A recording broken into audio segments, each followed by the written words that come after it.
Terima kasih masih bersama dengan Perempuan Bicara. Sebelum saya ke Mbak Devi, kita lihat dulu data yang akan kita berikan kepada pemirsa juga ya. Ini beberapa data yang dikatakan sebagai kejadian yang diklaim menjadi isu kebangkitan PKI dari 2002 sampai 2021 ya. Dari mulai gencarnya penerbitan buku Aku Bangga Jadi Anak PKI, lalu kemudian dihilangkannya kata PKI dari G30S, terbit buku Anak PKI Masuk Parlemen, hari ulang tahun PKI dirayakan secara terbuka, lalu kemudian munculnya Perpu Ormas, dan disusul dengan penghapusan kewajiban pemutaran film G30S PKI, penghapusan pelajaran G30S PKI ya, di kurikulum atau mungkin di pendidikan sejarah, dan dibongkarnya diorama patung-patung sejarah di markas Kostrad ini yang terbaru.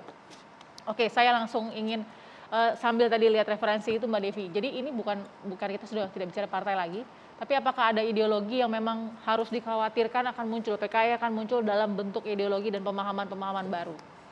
Ya, kalau saya ingin menyoroti dari sisi yang berbeda, saya sepakat dengan beliau dan juga Mbak Asfi bahwa ada persoalan ketahanan digital sekarang dengan informasi yang tidak bisa dikonfirmasi kebenarannya. Ini sangat berbahaya. Kenapa? Dalam konteks ini pembelajaran sejarah, saya setuju dengan beliau. Justru ini adalah bagian untuk mencerdaskan bangsa. Tapi sayangnya bumbu-bumbunya, bensinnya itu terlalu banyak sehingga akhirnya isu ini diterjemahkan secara bebas untuk tidak menyebut liar.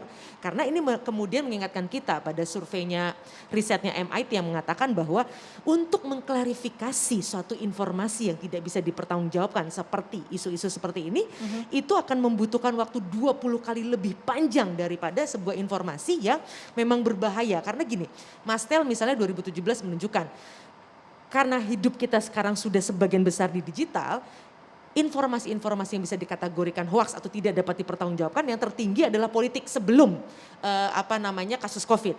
Dan itu apa yang kemudian terjadi? Dia akan berusaha memanipulasi emosi publik, menyitir istilah Mbak Anita Wahid. Jadi dia akan menimbulkan kecurigaan. Ketika sudah curiga, tahapannya adalah orang menjadi tidak percaya. Ketika tidak percaya, dia marah dan benci. Ini yang kemudian sangat jelas dalam berbagai peristiwa akan menimbulkan konflik yang bukan hanya sekedar kekerasan kata-kata di ruang digital, tapi bisa berujung dengan kekerasan yang nyata. Nah ini yang memang harusnya kita perlu serius untuk mendidik publik terhadap kebenarannya. Yang tadi disampaikan oleh beliau menarik bahwa tidak ada kok yang memutuskan bahwa benar bahwa itu adalah kejadian yang diakibatkan oleh salah satu kelompok misalnya. Dan berusaha tidak menambah keliaran dari isu yang sebenarnya juga secara keilmuan belum tentu dapat dipertanggungjawabkan. Oke, menarik Bu Irma, tadi dari rentetan 2002 sampai 2021 cukup nggak sih kita punya skeptisme ya untuk melihat bahwa ini adalah satu pattern atau pola, atau ini terlalu berlebihan kalau kita menganggap bahwa ini adalah pola yang memang untuk menghidupkan paham komunis di Indonesia? Saya kira saya sepakat dengan Asfi tadi, apa yang disampaikan Asfi itu terus terang menjadi informasi baru terus terang yang saya dapatkan juga. Walaupun saya sudah tahu, tapi menurut saya apa yang disampaikan Asfi ini patut untuk ditindaklanjuti. Karena kebenaran itu harus muncul sebagaimana yang Asfi bilang tadi di ruang hukum, gitu ya, di ruang pengadilan, di ruang hukum supaya jelas gitu. Kalau hari ini kan sampai hari ini tidak ada yang bisa menyatakan bahwa itu kelompok A.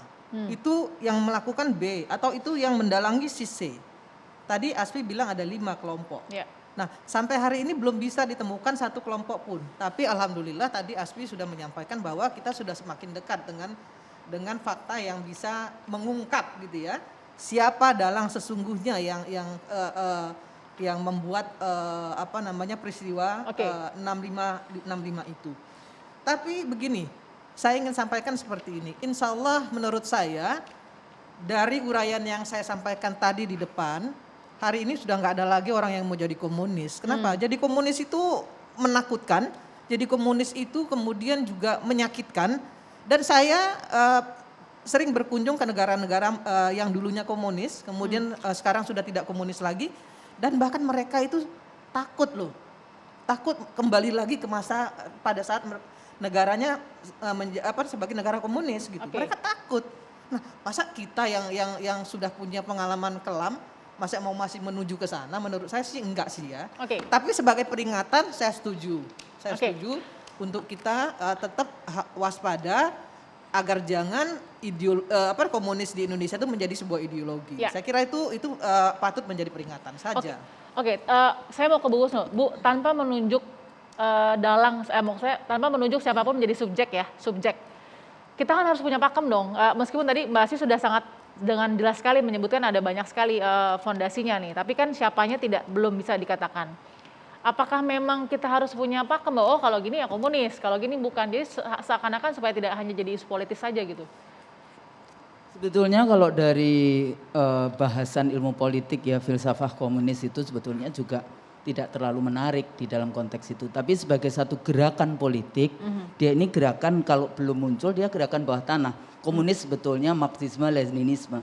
Dan dia revolusioner, menggunakan kekerasan, satu partai yang kayak gitu-gitu di dalam konteks kalau kita mempelajari ini. Nah, kalau kita kembali lagi tadi studi-studi yang ada ya dari versi siapa, sebetulnya narasi-narasi itu ya monggo saja. Cuma kan persoalannya apakah kemudian hari ini berada di mana? Gerakan bawah tanah ataukah kita mau bicara pada level yang dialog yang kayak gitu ya. Jadi second track diplomasi kalau kita di dalam konteks menyelesaikan berbagai persoalan konflik. Oke. Nah, persoalannya kalau tadi dikatakan misalnya Pak Gatot gitu ya melihat ini. Kalau tentara ya memang dia selalu akan menggunakan yang namanya hard power. Jadi dia akan tetap menggunakan senjata, apalagi pada waktu itu di dalam konteks 65 ya, pada waktu itu ada 20 juta anggota komunis yang PKI yang kemudian 20 jutaan ya, yang juga dipersenjatai. Jadi memang konflik kelompok di dalam konteks itu. Nah persoalannya kita kadang-kadang hanya bicara 65, tapi lupa pada tahun 48 juga banyak ulama dengan santri-santrinya dibawa ke satu tempat, dibunuh dengan kekejaman. Jadi sebetulnya mari sebagai perempuan, aktivis perempuan ya, stop kekerasan itu harus kita ajak terus menerus yang namanya dialog dan dialog. Oke. Dan harusnya negara atau penguasa, tapi jangan kemudian berada di balik kekuasaan yang kemudian tadi balas dendam yang terjadi, tapi tidak pernah menyelesaikan isu akar dari persoalan yang ada di dalam konteks ini. Oke.